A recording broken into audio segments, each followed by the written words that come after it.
오래된 새로운 것이 만드는 새로운 역사라는 제목으로 함께 말씀 나누겠습니다. 오늘도 옆에 있는 분들 축복하며 인사할까요? 당신 하나님의 기쁨입니다. 축복합니다. 당신은 하나님의 기쁨입니다. 당신은 하나님의 기쁨입니다. 당신은 하나님의 기쁨입니다. 네. 오늘도 하나님께서 우리를 기뻐하시고 우리들의 찬양을 기뻐하시는 줄 믿습니다. 그 기쁨 가운데 나에게 채우시는 하나님의 그 뜻을 발견하고 그 뜻을 주님과 함께 걸어가는 참된 기쁨의 인생을 살아가는 우리 모두가 되기를 주님의 이름으로 축복합니다.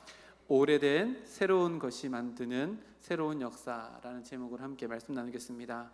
에스라서를 계속해서 살펴보고 있는데요, 말씀을 준비하면서 에스라서를 읽을 때마다 되게 마음에 두근두근 거림이 있습니다. 왜냐하면 에스라가 느꼈을 그 시대에 하나님의 놀라운 회복의 역사의 현장 가운데 마치 제가 초청되는 것 같은 기분이 들고, 또 그래서 우리 교회를 향하신 하나님의 또 새로운 역사들이 기대하게 되어서 마음이 쿵쾅쿵쾅 뛰는데요, 1장에서 에스라는 자기가 경험했던 하나님, 나라와 나라를 연결하고 시대와 시대를 연결하고 그 모든 민족들을 아우르는 위대하신 하나님, 거대하신 하나님을 선포하고, 동시에 고레스 왕의 마음을 감동시키시고 또 돌아가려고 하는 자들의 마음을 감동시키시는 한 사람 한 사람을 만나주시는 섬세하신 하나님의 모습을 에스라가 그 당시에 느꼈던 하나님을 기록하면서 그때 당시에 일어났던 감동, 회복의 순간들을 우리들에게 전하고 있습니다. 그리고 나서 우리가 읽었던 2장 말씀이 기록되어졌는데요, 사실은 마지막 절까지 다 읽었으면 너무 좋겠다는 생각이 듭니다.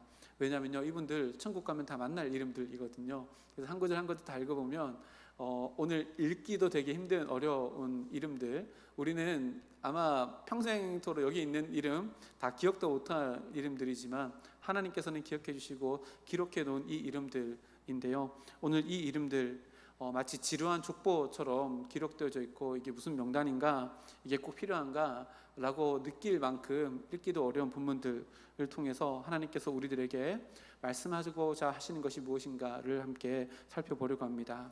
오늘 여기 기록된 이 명단들은요, 에스라가 하나님께서 역사하시는 이 회복의 역사에 하나님의 동력자로 쓰임받는, 하나님께서 위대하게 쓰시는 한 사람 한 사람, 하나님이 일일이 기억하시는 이름들의 명단입니다. 그래서요, 이 이름들을 함부로 다룰 이름들이 아니라 정말 무게감 있게 한 사람 한 사람 하나님께서 기억하신 이름이다 라고 우리가 받아들여야 될 이름입니다. 그리고 이 이름들이 기록되어져 있었다라고 하는 것은요, 이 사건이, 에스라가 경험한 이 사건이 실제로 역사적으로 있었던 하나님의 위대하신 사건이라는 것을 우리들에게 또 이야기해 주기 위해서 에스라가 이렇게 이름까지 다 기록해 놓았습니다.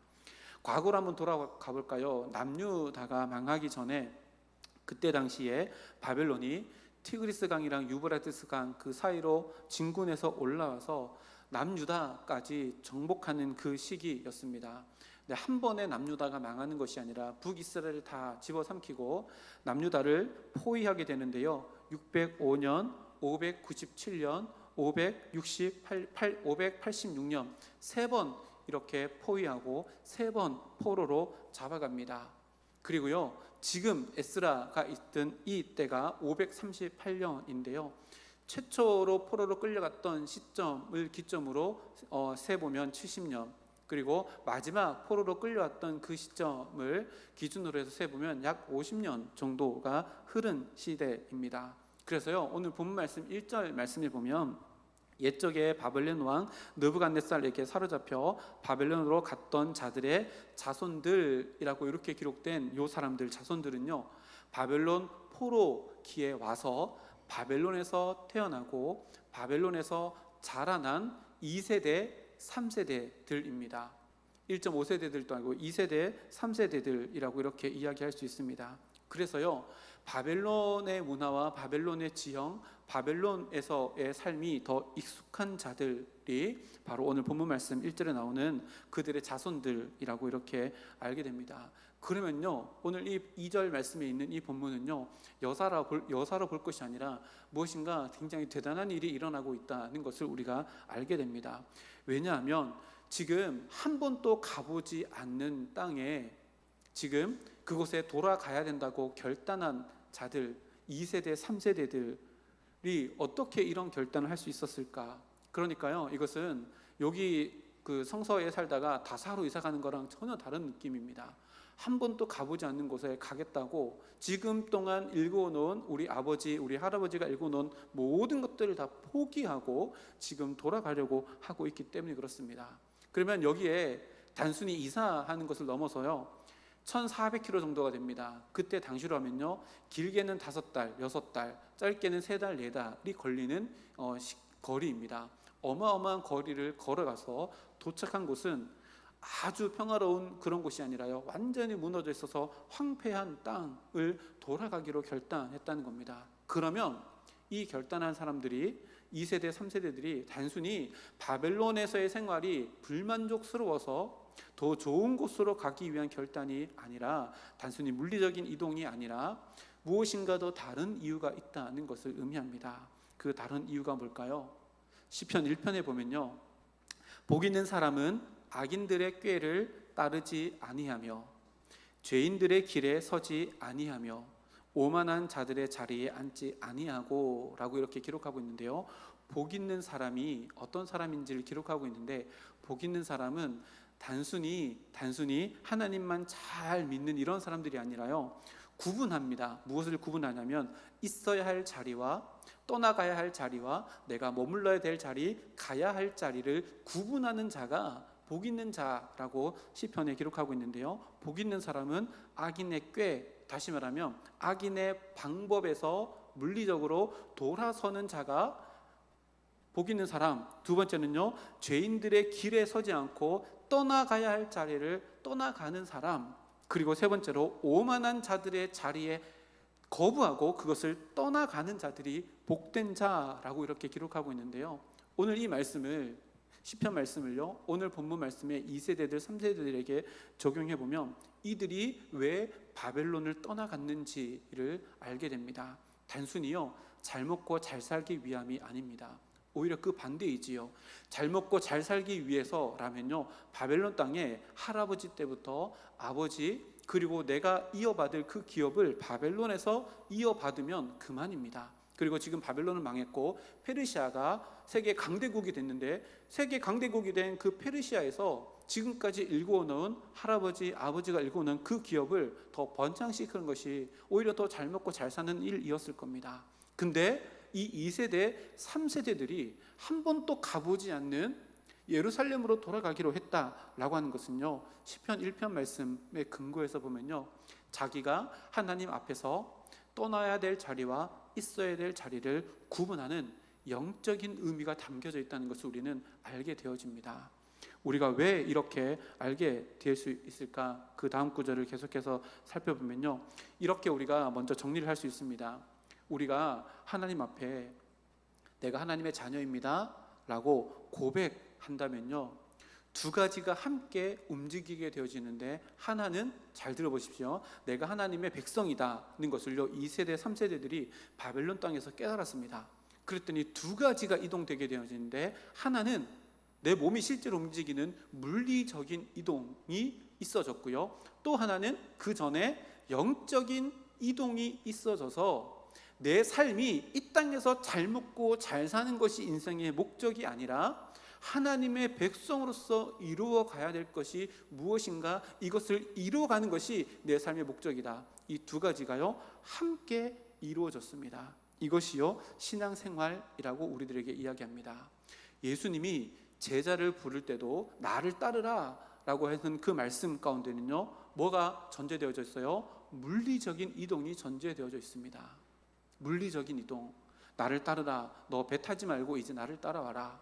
예수님께서는요 공생의 기간 동안 뭐라고 이야기해요? 나는 머리 둘 것도 없이 떠돌아다녀야 되고 복음을 증가하는 사명을 감당해야 된다라고 이렇게 했는데요, 베드로에게 나를 따르라 하는 것은요 집을 떠나라고 하는 물리적인 의미를 전제하고 있고, 예수님이 가고 가자 하시는 영적인 그 길을 함께 가자라고 하는 마음의 이동, 물리적인 이동을 함께 하고 있다는 것을 의미합니다. 그래서요 우리가 예수 잘 믿기로 결단하잖아요. 그러면 반드시 물리적인 이동이라고 하는 결단이 눈에 보여집니다.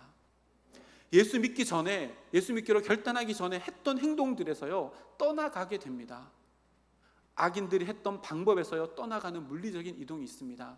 죄인들의 길을 사모했던 그 물리적인 길에서 떠나는 일이 있고요, 오만한 자의 자리에 앉아있던 그 마음, 하나님 앞에서 교만했던 그 모든 마음들에서 물리적인 이동이 다 있는 것, 그리고 그 마음 가운데 하나님과 함께 하기로 하는 마음의 이동까지 함께 동행하게 되어진다. 이 두 가지 이동이 분명히 있다는 것을요, 이 2세대 3세대들의 모습을 통해서 우리들에게 보여집니다. 그러면요, 이 2세대 3세대들이 어떤 결단을 했는지 정말로 위대한 결단을 했다는 것을 우리가 알게 되어집니다. 보십시오. 2세대 3세대들은요 바벨론에서 태어났습니다. 바벨론이 너무 익숙합니다. 바벨론에서의 생활이요 만족스럽습니다. 근데 하나님께서 지금 에스라 시대에 행하신 일들을 보면서요 돌아가기로 결단했다는 것은 마음속에 영적인 무엇인가 변화가 있었다는 것을 의미하잖아요. 그동안에 우리나라가 왜 망해서 1400km나 넘는 이 바벨론 땅에 여기 왜 유배가 있는가를 깨닫게 되었고, 이것은 우리 조상들이 하나님 앞에 교만하게 행하였고 70년이라고 하는 죄의 형벌을 받고 있는 시대이고, 하나님은 에스겔이든 예레미야든 이사야든 돌아갈 것이다 라고 우리들에게 이야기했다라고 하는 소망이 그들 마음 가운데 영적으로 작동했기 때문에 물리적인 이동도 결단했고, 그들의 마음의 결단이 물리적인 이동까지도 연결되었다는 것을 우리가 알게 되어집니다. 그리고요, 이들이 그렇게 돌아가는 것이 어떤 의미인가가 우리가 읽지 않았지만 그 뒤에 일어나는 모든 명단들을 보면, 에스라가 기록해 놓은 명단들을 보면 더 선명하게 나타나게 되는데요, 1절부터 35절까지는 누구를 한번 보십시오. 앞부분에는요 지도자들의 이름이 있습니다. 그 뒤에는 가족별로 일반 백성들의 명단이 쭉 35절까지 기록되어 있습니다. 그리고 36절부터 39절까지는 제사장들의 명단이 기록되어 있어요. 그리고 40절부터 42절까지는 레위인들의 명단이 기록되어 있습니다. 그리고 43절부터 58절까지는 느디님 사람들과 솔로몬 신하의 자손들의 명단이 기록되어 있습니다. 그리고 마지막 부분에 보니까요 종족과 계보가 불확실한 사람들의 명단까지도 이렇게 기록되어 있습니다. 자, 보니까요 총 합계가 64절부터 65절을 보면 회중이 42,360명, 종들이 7,337명, 노래하는 남녀가 200명, 합계가 49,897명이라고 이렇게 기록되어 있습니다. 49,000명, 약 5만 명입니다. 5만 명이 조금 안 되죠. 자, 그러면요 과거로 한번 돌아가 볼까요? 열왕기 하 24장에 보면요 바벨론에서 포로로 끌려올 때의 인원수가 기록되어졌는데요, 그때는 18,000명이었습니다. 18,000명이요. 왜 그럴까요? 그때 아무나 다 데려온 것이 아니라요 귀족들을 데리고 왔고요, 똘똘하게 잘 생기고 지능이 뛰어나고 이런 사람들만 데리고 왔거든요. 18,000명만 데리고 왔습니다. 그런 중에요 약 5,000명이 돌아왔다면 상당수가 돌아왔다라고 이렇게 이야기할 수 있지만 그렇지 않습니다. 예레미야를 통해서요 이런 말씀을 주셨어요. 예레미야 29장에 보면 너희는 거기 바벨론에 갈 텐데 거기서 집을 짓고 살며 번성하여서 줄어들지 않게 하라라고 하는 하나님의 명령을 예레미야를 통해서 바벨론 포로로 끌려가는 자들에게 줬습니다. 그래서요 주석을 찾아보고 또 문헌을 찾아보면 그때 당시에 에스라 당시에 생육하고 번성하여서 바벨론 땅에 거주하고 있는 유대인들의 수는 적어도 100만 명, 많게는 2배가 되는 200만 명까지도 될 것이다 라고 이렇게 이야기합니다. 그러면요 100만 명, 200만 명이라면 5만 명은 많은 수예요? 적은 수예요? 아주 적은 수입니다. 90%가 남아있고 10%도 안 되는 인원이 돌아왔다는 것을 이야기합니다. 다시 말하면 90% 이상 사람들은요 그 변화의 시대 가운데 순응한 것이 아니라 지금 70년 동안 이 자리에서 읽어오는 모든 것들을 포기하지 않고 그곳에 남기로 결단했고, 나머지 10%도 채 안 되는 5만 명 정도가 돌아가기로 결단했다는 겁니다. 그러니까요 이 숫자만 봐도 지금 돌아가기로 했던 지도자들과 2세대 3세대들의 결단은요 너무너무 위대한 결단이라는 것을 알게 되어집니다.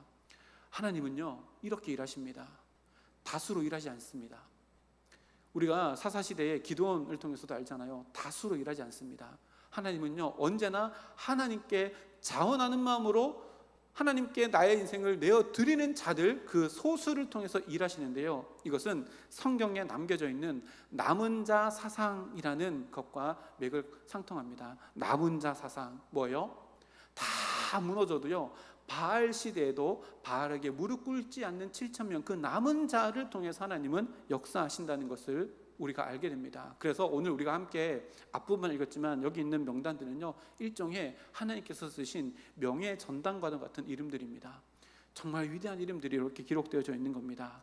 에스라 당시에 바벨론은요, 최고의 나라입니다. 그곳에서 70년 동안 안락한 생활, 평안한 생활, 안정된 생활을 하고 있었는데, 지금 다 무너지고 황량하고 황폐해진 예루살렘으로 돌아가기로 한 것은요, 자기 인생에 있어서 마치 모든 것을 다 누리고 있는 곳에서 거지 같은 인생으로 다시 돌아가는 것처럼 보여지는 인생이지만, 그들은 지금 이것이 정말로 내 인생 가운데 하나님께서 허락해 놓으신 두 번 다시 오지 않을 영적인 부흥의 역사에 동참할 수 있는 유일한 기회라고 결단하고, 마음의 이동, 물리적인 이동까지도 자신의 삶의 모든 것들을 다 내려놓고 정말 신앙의 결단에 뜨거운 이 심장이 뛰고 있는 명단이 바로 이 명단입니다. 그러면요, 우리는 이렇게 질문해 볼 수 있습니다.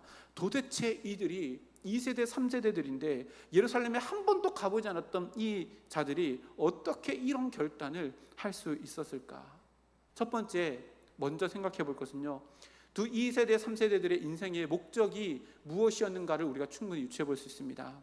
좀 전에 제가 말씀드렸잖아요. 이 2세대들, 3세대들의 인생의 목적이요, 이 땅에서 잘 먹고 잘 사는 것이었으면요, 절대로 물리적인 이동 없이 바벨론 땅에서 잘 먹고 잘 살았을 겁니다. 왜요? 지금 할아버지 때부터 아버지 때 바벨론, 지금 바벨론 무너지고 페르시아가 최강대국에 있는 그 나라의 한복판에 자기네들이 잘 먹고 잘 살 수 있기 때문에요, 인생의 목적이 이 땅에서 잘 먹고 잘 사는 것이었다면 절대로 돌아가지 않았을 겁니다. 그러면 반대겠지요. 이 2세대들, 3세대들 인생의 목적이 뭐예요? 이 땅에서 잘 먹고 잘 사는 게 아니었다는 얘기입니다. 그럼 뭘까요?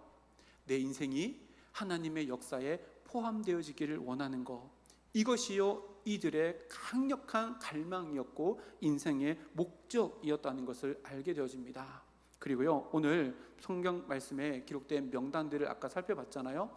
그 명단들을 아무리 뒤져봐도요, 돌아가가지고 건축을 하기 위한 토목공사 잘하는 사람, 공구리 잘 치는 사람, 타일 잘 붙이는 사람, 나무 잘 만지는 사람은 없습니다. 누가 있어요? 제사장이 있어요. 레위인들이 있어요. 느디님 사람들은요, 성전에서 허드렛을 하는 사람들의 후손입니다. 그런 사람들이 있습니다. 또 특별히 누구를 기록해놨어요? 200명의 노래하는 사람들, 성가대원들이 기록되어 있습니다. 돌아가는 구성원들만 봐도요, 이 사람들의 이 공동체의 인생의 목적이 무엇인지 너무 분명히 서 있는데, 그게 뭐예요? 우리는 하나님께서 허락해 주신 약속의 땅 그곳 가운데 성전을 짓고 예배를 회복하고 하나님의 선민으로서 그 땅 가운데 존재하리라 라고 하는 강력한 열망이 이들의 삶의 인생의 목적이었다는 것을 너무나도 잘 우리들에게 보여줍니다. 우리들에게도 물어봅니다. 여러분, 왜 살아갑니까? 왜 살아갑니까? 나를 이끌어가는 목적이 무엇입니까? 이 땅에서 잘 먹고 잘 살기 위함입니까? 아니면 나의 인생을 통해서 하나님의 뜻을 이뤄나가기 위함입니까? 줄다리기 하고 있죠. 하나님의 이름의 능력을 빌려가지고 내 인생을 조금 잘 살아보려고 하는 마음도 있고, 그렇죠? 그게 너무 기울어졌으면 또다시 하나님께 뭔가를 해보려고 하는 마음도 있고, 이 평생의 줄다리기 우리의 인생 아닙니까? 하나님을 영화롭게 하는, 온전히 우리가 창했잖아요. 주님만이 내 모든 것 되십니다 고백하고 찬양하지만, 하나님 그래도요, 이 땅에서 이렇게 살아야 될 거 아닙니까? 이것도 좀 주시고요, 이것도 좀 주시고요. 근데 보십시오, 지금 이 2세대들, 3세대들은요 무엇을 포기했어요? 할아버지, 아버지가 일궈놓은 모든 유산들을 다 포기하고 아무것도 없이 돌아가서 황량한 그곳 가운데, 아무것도 돌 위에 돌 하나 남지 않고 완전히 무너진 그곳 가운데 또다시 그 돌을 쌓기 위해서 돌아갔다면, 이들의 예배를 향한 열망, 하나님께서 원하시는 아름다운 공동체를 향한 열망이 얼마나 뛰어났을까를 우리가 다시 한번 돌아보며 나의 인생의 목적은 무엇인가를 다시금 돌아보게 되어집니다. 또 한 개 생각해 볼 수 있는 것은요, 이들이 2세대들, 3세대들이라는 것이 우리들에게 굉장히 큰 도전으로 다가옵니다. 1세대들은요 지금 바벨론 땅에서 죽었을 터인데, 1세대들은 남유다가 누렸던 하나님의 영광, 예루살렘 성전의 영광을 아는 자들입니까? 그 경험했던 자들입니다. 근데 2세대, 3세대들은요 하나도 모르는 자들입니다. 그런데 이들이 돌아가기로 결단했다는 것은 무엇을 전제하고 있을까요? 바벨론 땅에서 죽었던 1세대들이 자기가 바벨론 땅에 왜 왔는지를 알고 그것을 자녀들에게 설명해 주었고, 또 이 땅에서의, 바벨론 땅에서의 우리 인생이, 우리 민족이 끝이 아니라 하나님이 약속해 주셨는데 때가 차면 돌아가게 될 것이다, 그것이 우리 민족의 소망이다는 것을 뭘 했다는 거예요? 신앙교육했다는 겁니다. 할아버지는요 자기 아들에게, 그 아버지는 또 자기 아들에게, 그래서 2세대들 3세대들에게 가정에서 신앙교육이 일어났기 때문에 지금 2세대 3세대들이요 하나님께서 하나님의 때에 그것을 기회로 열어주셨을 때 이것이 기회라는 것을 알고 붙잡고 바벨론 땅이 아니라 모든 것을 포기할지라도 우리 라버지가 얘기했던 그 소망, 그 약속이 지금 이루어진다면 나는 그 약속을 내 인생을 통해서 성취하기 위해서 모든 것을 다 포기할 수 있다라고 하고 2세대, 3세대들이 떠나갈 수 있었던 겁니다. 이게요 새로운 겁니까? 아닙니다. 하나님께서는요 신명기, 레위기 때부터 다 말씀하셨던 오래된 새로운 겁니다. 신명기에 뭐라고 해요? 쉐마 이스라엘, 들으라 이스라엘, 그렇죠? 부모는 자녀들에게 말씀을 가르쳐라. 이게요 그때부터였고, 이것이 무너졌기 때문에 뭐가 온 거예요? 바벨론 포로기가 왔고, 그것을 알았던 할아버지 세대들이 말씀으로 우리 자녀들을 양육했기 때문에 2세대, 3세대들이 그 하나님께서 허락해 주시는 기회 땅에, 기회 시간에 하나님의 땅으로 돌아갈 수 있었습니다. 에스겔 선지자는요 포로기 때 활동했던 선지자인데요, 에스겔 선지자를 통해서 하나님께서 이렇게 말씀하셨어요. 에스겔서 8장 1절 말씀에 잘 들어보세요. 사로잡힌 지 6째 해 6째 달 초 닷새에 나는 집에 있었고 유다의 장로들은 내 앞에 앉아 있는데 주 여호와의 권능이 거기에서 내게 내리기로. 사로잡힌 지 6년 6째 달에 에스겔이 있는데요, 장로들이 자기 집으로 왔습니다. 하나님의 권능이 에스겔에 임하고 에스겔의 가정에서 지금 뭐가 일어나는 거예요? 신앙 교육이 일어나고 있습니다. 장로들을요. 그럼 그 장로들은 에스겔에게서 교육을 받고 뭘 했을까요? 집으로 돌아가가지고 에스겔에게 받은 그 말씀을 자녀들에게도 증거했고, 그 받은 자녀가 아버지가 되어서 또 그 자녀들에게 증거하는 일이 있었다는 것을 이야기하고요. 에스겔서 11장 16절 말씀을 보면 내가 비록 그들을 멀리 이방 가운데로 쫓아내고 여러 나라에 흩었으나 그들이 도달한 나라에서 내가 잠깐 그들에게 성소가 되리라 하셨다 하고. 여러분 이 말씀이요 정말 위대한 말씀입니다. 지금 이스라엘 백성들은 바벨론에서 예루살렘 성전이 없잖아요. 그곳에 성전이 있어요? 그곳에는 성전 자체가 없습니다. 근데 하나님께서 뭐라고 약속해 주셨냐면 내가 잠깐 동안 너희들을 성소로 삼겠다라고 말씀합니다.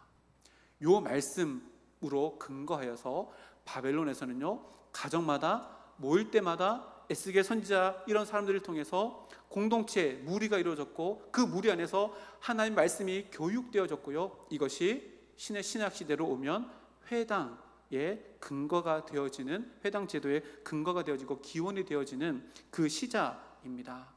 에스겔 시대, 다시 말하면 포로 시대요, 가정마다 신앙 교육이 활발하게 일어나게 되었고, 이 바벨론 포로를 지나고 난 이후에요 유대인들은 더 뜨겁게 가정 안에서 신앙 교육이 일어났다는 것이 지금까지 세계 역사 가운데 지금 또 남겨져 있습니다. 이것은요, 이 가정 교육은요 하나님께서 바벨론에서 새롭게 시작한 게 아닙니다. 오래된 것들입니다. 신명기 6장 말씀에 기록하잖아요. 제가 읽어드릴게요. 6장에요. 오늘 내가 내게 명하는 이 말씀을 너는 마음에 새기고 내 자녀에게 부지런히 가르치며 집에 앉았을 때든지 길을 갈 때든지 누워 있을 때든지 일어날 때든지 이 말씀을 강론할 것이며. 이거 누가한테 언제 한 얘기예요? 신명기는 약속의 땅에 들어가기 직전에 지금 출애굽에서 1세대들이 다 죽고 2세대들이 이제 가나안 땅에 들어가게 되는데 그때 모세가 죽기 전에 한 이야기입니다. 하나님께서 모세를 통해서 한 얘기죠. 너희들이 가나안 땅에 들어가게 될 텐데 가나안 땅에 들어가면 모세의 그 율법을 엄마, 아빠, 너희들이 부모 세대가 먼저 배우고 부지런히 자녀들에게 가르쳐서 길을 갈 때도 가르치고 집에 앉아있을 때도 가르치고 심지어는 누워있을 때도 일어날 때도 그것을 강론하여서 깨달아 알게 해라 라고 하는 것을요, 바벨론 포로에서도 동일하게 사용해 주셨고, 그렇게 해서 한 세대가 지났습니다. 일이 일어나지 않습니다. 또 한 세대가 지났습니다.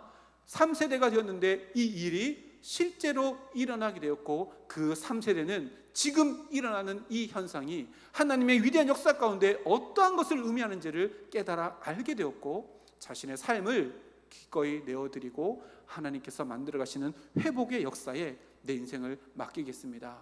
100만 명, 200만 명 중에 5만 명이 하나님께 헌신하였고, 이스라엘의 위대한 역사는 거기서 끊어지지 않고 그들의 헌신을 통해서 지금까지도 이어지고 있다는 겁니다.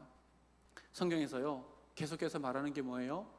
위기의 시대 가운데 하나님의 백성들이 일어날 수 있었던 그 방법은요, 아주 오래되었지만 늘 새로운 겁니다. 그게 뭘까요? 가정 안에서의 신앙교육입니다. 우리 부모 세대로서 마음이 엄청 무겁죠. 이렇게 얘기하면 집에서 도대체 어떻게 해야 되지? 근데 이거 잘 아셔야 됩니다. 가정에서 신앙교육은요, 완성을 위한 게 아닙니다. 이거 꼭 기억하십시오. 자녀 교육에 완성이 있어요? 없습니다. 저도 여기 담임 목회 나왔잖아요. 부모님께 전화하면요, 늘 권면을 받고 때로는 꾸중도 듣고 때로는 칭찬도 듣습니다. 저 아버지한테 만나면 또 아버지가 이렇게 저렇게, 어머니 만나면 어머니가 이렇게 저렇게 늘 저에게 얘기하는 거 딱 두 가지입니다. 기도 열심히 해라, 성경 많이 봐라. 늘 이거 얘기하시거든요. 힘들고 어려운 일 있으면 기도해라, 성경 많이 봐라. 늘 권면합니다. 자녀 교육, 신앙 자녀 교육은요, 완성을 위한 것이 아니라요, 과정입니다. 과정입니다. 그래서 중요한 게 뭘까요? 과정이라면요, 중요한 게, 완성이라면 완성 못하면 실패잖아요. 근데 완성이 목적 아닙니다. 과정입니다. 과정이 목적이라는 것은요, 첫 번째, 포기하지 않는 게 중요합니다. 포기하지 않는 게 중요합니다. 그리고요, 과정이라면요, 뭐가 중요해요? 좌절하지 않는 게 중요합니다. 내 자녀 안 되는 것 같아. 포기하지 말고 좌절하지 않는 것이요, 신앙교육입니다. 보세요, 1세대들이요 바벨론 포로로 잡혀갔어요. 자녀 교육을 했습니다. 하나님의 일이 일어났나요? 일어나지 않았어요. 근데 할아버지가 죽었어요. 그 할아버지는요, 신앙교육 열심히 했지만 열매를 보지 못하고 죽었습니다. 아버지 세대로 물러왔습니다. 아버지가 또 자기 아들을 열심히 교육했습니다. 근데 그 아들 세대에 정말로 하나님께서 우리에게 허락해 주신 그 약속이 이루어졌습니다. 그랬더니요, 자녀 세대가 일어나서 우리가 예루살렘으로 돌아가겠습니다 결단합니다. 보세요, 과정 가운데요, 만약에 할아버지 세대 야 열심히 했는데 안 된다, 끝내자 하고 바벨론화되어서 바벨론 사람들처럼 살았으면요, 이 에스라의 역사는 일어나지 않았을 겁니다. 우리가 다음 세대 하잖아요. 신앙 교육이 없으면요, 다음 세대는 어떤 세대가 될까요? 다른 세대가 됩니다. 우리 다음을 연결하는 세대가 아니라요, 나와 다른 세대가 되어서요, 뭐가 되는 거예요? 신앙의 전수가 아니라 신앙의 단절이 이루어집니다. 그럼 어떻게 될까요? 이 세대에 하나님께서 계획해 놓으신 하나님의 기회가 찾아와도 우리 자녀들은 그 기회를 잡지 못하고 보지도 못하게 될 겁니다. 근데요, 끝까지 멈추지 않고 포기하지 않고 할아버지가 계속해서 신앙교육을 했기 때문에, 아버지가 계속해서 신앙교육을 했기 때문에 기회가 왔을 때 이것이 기회라는 것을 우리 자녀들이 깨닫고 그것을 위해서 헌신할 수 있게 되었다는 것을 의미합니다. 하나님께서 내려주시는 복은요, 이렇게 받는 겁니다. 나 때 이루어지지 않을 수 있습니다. 나 때 이루어지지 않을 수 있습니다. 열심히 자녀를 위해서 기도했습니다. 열심히 자녀들 위해서 신앙교육도 했습니다. 근데요, 내가 눈에 흙이 들어가고 죽어도 내 자녀가 바뀌지 않을 수도 있습니다.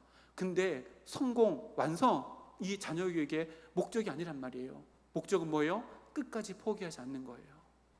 이게 진짜 자녀 교육의 하나님께서 원하시는 모습입니다. 할아버지는요 그렇게 죽었어요. 근데 아버지 세대에 그것을 포기하지 아니하고 끝까지 그것을 감당했기 때문에 이런 역사가 일어났다는 것을 의미합니다. 그러네요. 우리 부모 세대에게 진짜 중요한 것은요, 자녀들을 신앙으로 양육하는 것에 있어서 절대로 포기하지 아니하고 좌절하지 아니하고 내 눈에 흙이 들어갈 때까지 절대로 내 자녀를 세상 가운데 뺏기지 않겠노라, 절대로 내 자녀를 사단에게 내어주지 않겠노라 결단하며 신앙교육을 해나가는 것이라고 오늘 말씀이 우리들에게 이야기합니다. 우리가 다음 세대가 다른 세대가 되지 않기 위해서는요, 이렇게 오래된 그러나 새로운 방법인 내가 먼저 하나님의 말씀으로 양육받고 그 말씀이 나를 통해서 자녀들에게 앉아있거나 누워있거나 일어서거나 길을 걷거나 자녀들에게 양육되어지는 그 아름다운 훈련을 통해서 이어져 나가는 것, 이것이 우리 가정과 우리 교회가 하나님의 역사 안에 포함되어져서 우리도 이렇게 하나님께서 기억하시는 이름이 기록되어져 있는 이 명예의 정단에 우리의 이름도 하나 둘, 우리 자녀들 이름도 하나 둘, 아직도 있진 않지만 우리 손자 손녀들 이름까지도 다 기록되어지는 놀라운 믿음의 명문가를 이뤄나가는 우리 성서주와 함께 모든 가정들 되기를 주님의 이름으로 축복합니다. 함께 기도하겠습니다.